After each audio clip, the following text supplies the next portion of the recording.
Voilà, mesdames, mesdemoiselles et messieurs, bonjour et bienvenue sur Contact Pro Live. Aujourd'hui, nous sommes le 3 août 2025.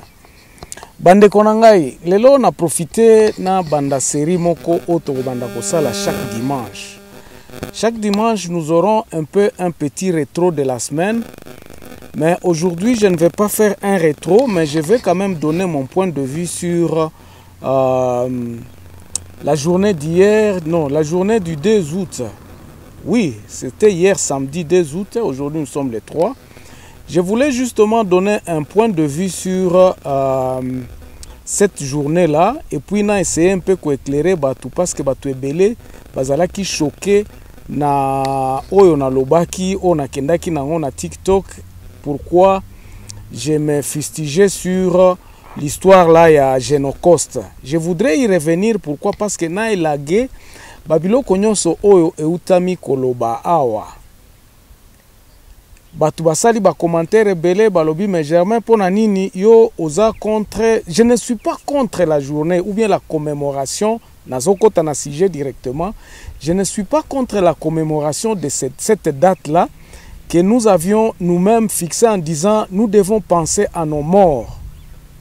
Les morts qui nous ont quittés, bah mort nabiso oyo, toza biso nyoso ko regretter et que le pays est en train de traverser une situation désastreuse. D'abord, pour vous dire que je suis ma position, nga moko naza victime, yaba mort, yaba massacre oyo et salama na tangwana parce que beaucoup se penche sur la guerre de Kisangani. C'est à partir de là, la guerre wana tango batu bakufaki, moi-même, pendant ce même moment-là, na ba période wana kaka, j'ai été victime ya biloko o tozolo baba massacre moko inutile au peuple nabiso, o tozako continuer ko subir jusqu'aujourd'hui.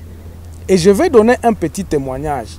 Bandeko, ngana komi na village nabiso, dans le nord là-bas, na Kikyo. J'arrive le matin, to vandi na ba oncle na ba tumsusu tu ba ki kotala ngai, tango ba komi to vandi nde to melaka na biso ka ba kasiksi na biso na ba biloko na biso ba akeiri ngai ba pesinga ba kululu, tout ce qui se passe qui se reconnaissent, to vandi tozo sepela journée zo kende eza kosila. Comme vers 16h30, 17h, parce que j'étais fatigué, et place à Kolala. Na ke Kolala, place moko oyo bango moko ba jija ki bon ke batiangai. C'était une place un peu sécurisante. Na kobomba ngai au fait parce que l'insécurité ezala ki côté kuna. On arrive à 23h. Ngai na bandi place na lala ki na yoki kaka batu bazako bakomi kosala ba bruit moko inattendu ba bruit moko oza ko comprendre te ce que za ko uta wapi. Moi-même je me suis dit OK, qu'est-ce qui se passe? Comme j'étais déjà averti na koti nanga na Sambeto.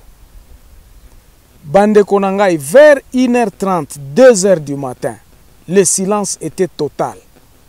Batu basala ki mwa makelele batu ba kimi na ozoka ka nani batu bazako kima. Moi je me suis dit OK, je reste parce qu'on m'avait déjà donné des instructions na koti na Sambeto na vandi naza koyoka.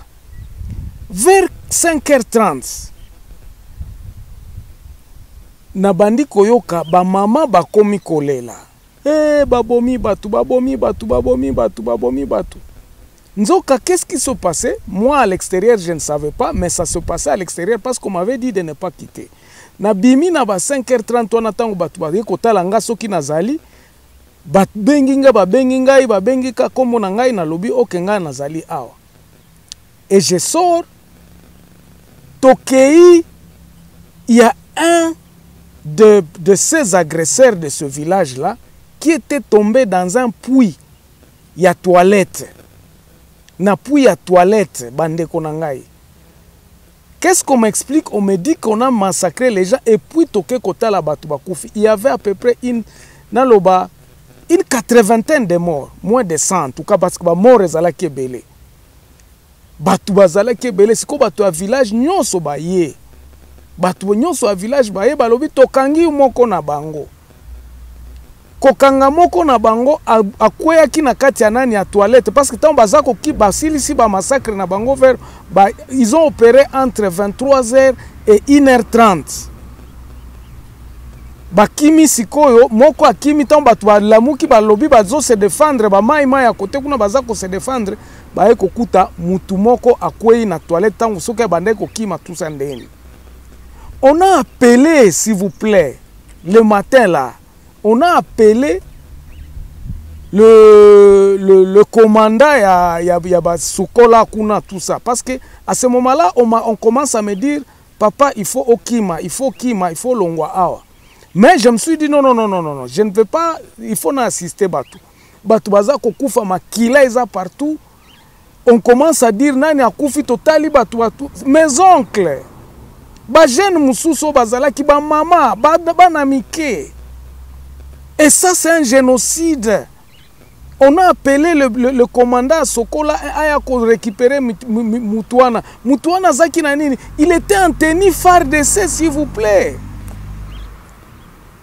Alors ça, ce sont des choses que lorsqu'on me dit que non, on a contre commémoration, oh, je me dis, mais pourquoi ça? Est-ce que moi, je peux oublier Batunabiso, oh, Bakufa? Non.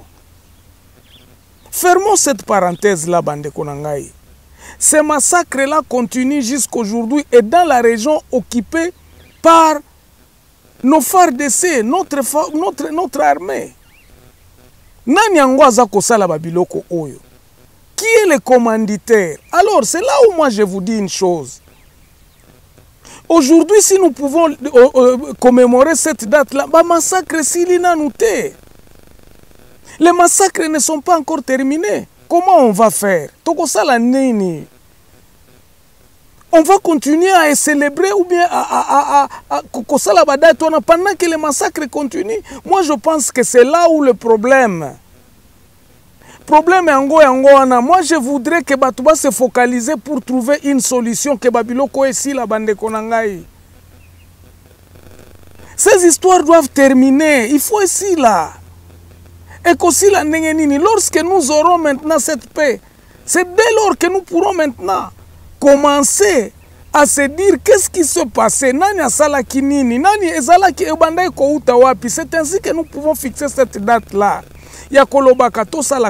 Parce qu'il y a des rapports qui sont là, Bande Konangai. À part le rapport mapping, il y a un gars, un député de Butembo qui s'appelle Tembos. À Sala qui rapport à un massacre, on n'a même pas fait allusion à ça. Il a exposé ça même à notre parlement. Tozana nuna bobungi, c'est pour cela que moi je me dis, les lots qui tolobito banda kole la ba mort na biso lede, nous sommes encore, nous ne faisons absolument rien. Ça reste pratiquement dans les discours. Les autres kalakana ba discours auto ebite soke sale makasoke zalaka nini. Ba discours ane kotika laka boye. Il n'y a pas des actions qui sont faites. Et donc nous devons nous organiser à combattre d'abord, à remettre le pays en place. Et tant que le pays en place est kozala, tokosala jugement ya batunini, tant que tokoye bakababilo ko eza commandité na nani.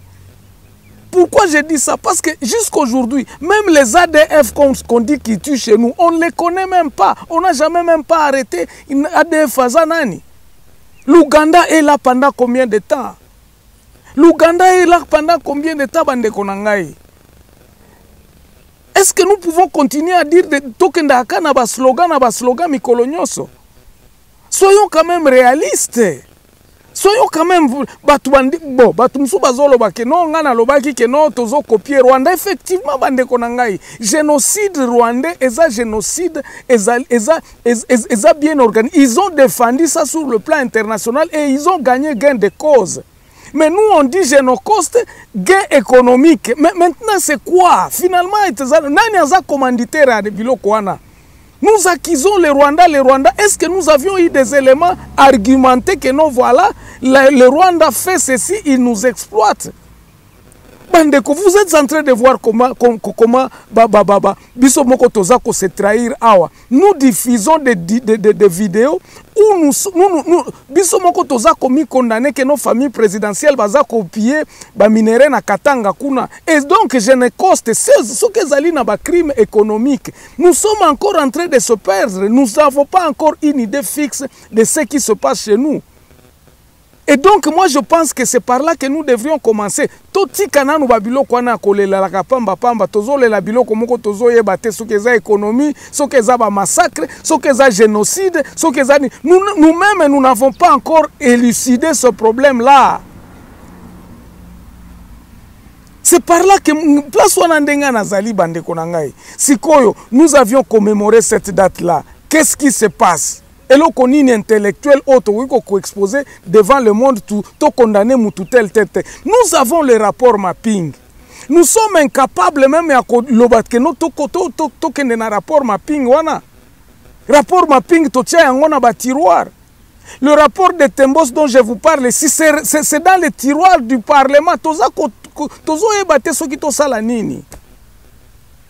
c'est par là que moi j'appelle les Congolais. Ba Congolais bande konangai. Bande konanga ba Congolais na lele libino.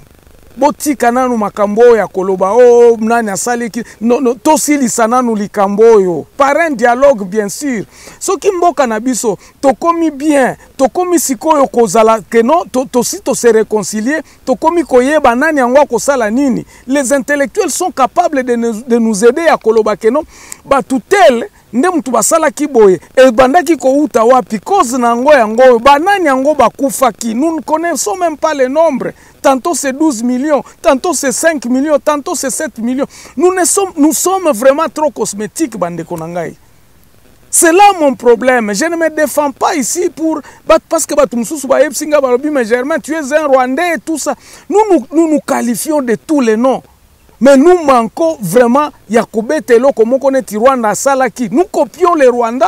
Regardez ce que nous sommes en train de faire. Les Rwandais avaient argumenté après avoir mis la paix, après que Basi Basali Biloko Nyoso Basalaki liste à génocidaires, dont les FDLR qui sont chez nous.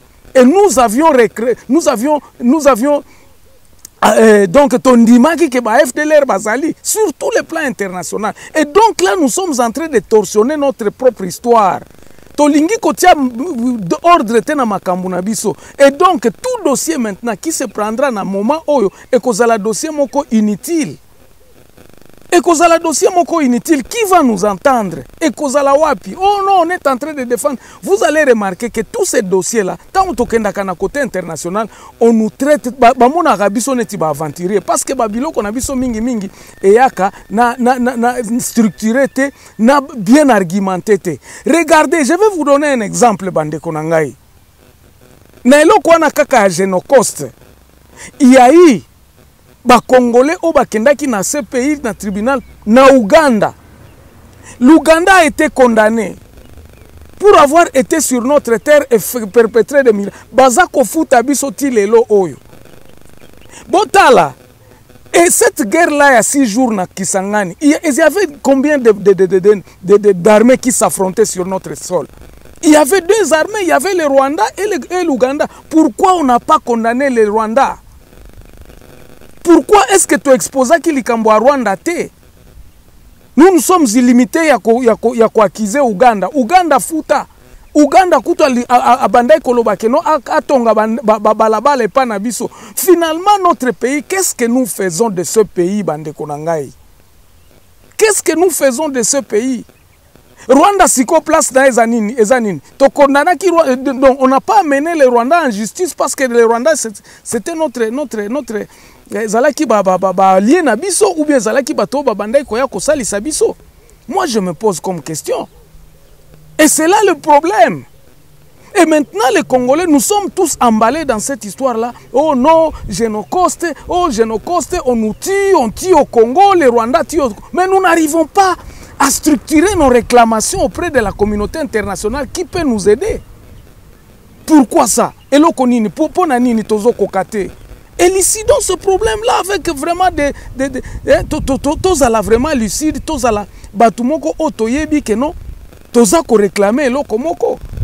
toko continuer kaka kokufa ka boy komi bomana. Et ça c'est ça le problème. En tout cas, moi je tenais à ce que non, si j'ai pris cette option-là, ya koloba kengai na ko célébrer loko na tena ko commémorer tout, c'est parce que je trouve que non, le problème existe encore. Ce qui s'est passé à Komanda dernièrement, est-ce que ça n'illustre pas qu'il y a encore des histoires que nous devons combattre? Nous sommes en train de nous rechercher encore. Toko tika nanu ba makambo ya kolobaka oh non batu oh ba Rwanda, nous condamnons dans le vide. Nous sommes en train de condamner dans le vide. Nous devons nous restructurer, nous remettre d'abord que mboka na biso toche yango en ordre, mboka na biso toche yango batu baebi que nos justice oyo toza tokenda na ba élection to sala boy mboka na biso to sécuriser yango. Nous avons maintenant une armée républicaine qui peut reprendre tout makambu nyonso l'état comme une autorité na yango, et c'est par là que nous pourrons réfléchir aux dates que nous devrons commémorer. Mais nous commençons à... C'est comme si nous chantons la victoire avant la guerre. La plus grande guerre que nous allons mener, c'est de reconstruire notre pays, c'est le développement de notre pays, c'est l'organisation de l'État à lui remettre tout le pouvoir. L'État est à l'État moko normal. C'est ça qui nous manque pour l'instant. L'État a une crédibilité sur le plan international. Nous n'aurons aucun problème à réclamer. Par exemple, nous n'aurons aucun problème. Bande konangai lelo na suki kakawana, en principe je voulais justement vous éclaircir sur ma position et vous dire certaines histoires que je n'ai pas pu donner dans les TikTok et quoi que ce soit. Mais moi je pense qu'il est grand temps à ce que total ana nos problèmes zawapi. Est-ce que nous devons reconstruire l'État? Et ici je martèle encore une fois parce que ngana yaka awa tepona avana sidisa na yaka awa tepona na loba kaka puna pesa solution te. Il y a un dialogue que la Senko et les SCC Bazako proposé biso tokende ba Congolais ba sangana ba solola. Et puis ils ont dit que to enrichir yango po la dialogue moko inclusif to tia mutu libanda te. Et c'est pour cela que moi je vais encore éclaircir sur ma position à propos du gouvernement à Kinshasa. Moi je ne suis pas contre Mokwantombolo et son gouvernement. Et d'ailleurs, moi je ne voudrais pas que cette histoire finisse encore par la guerre. Nalingi wanate. Moi ce n'est pas mon problème que Batuba Kimamboka. Nous allons nous retrouver dans la situation en Rwanda. Et c'est cela que moi je suis en train de combattre. Je me dis, prenons conscience que Mboka Nabiso ezo kende malamute et qu'il faut que tout le monde puisse contribuer pour remettre le pouvoir effectivement à solo dans l'état à solo o ekokamba biso nyonso tout. Moi je ne suis pas pour une solution militaire. Non, militaire c'est-à-dire que tokozala na ba exilé belé. Regardez aujourd'hui combien d'opposants sont à l'extérieur.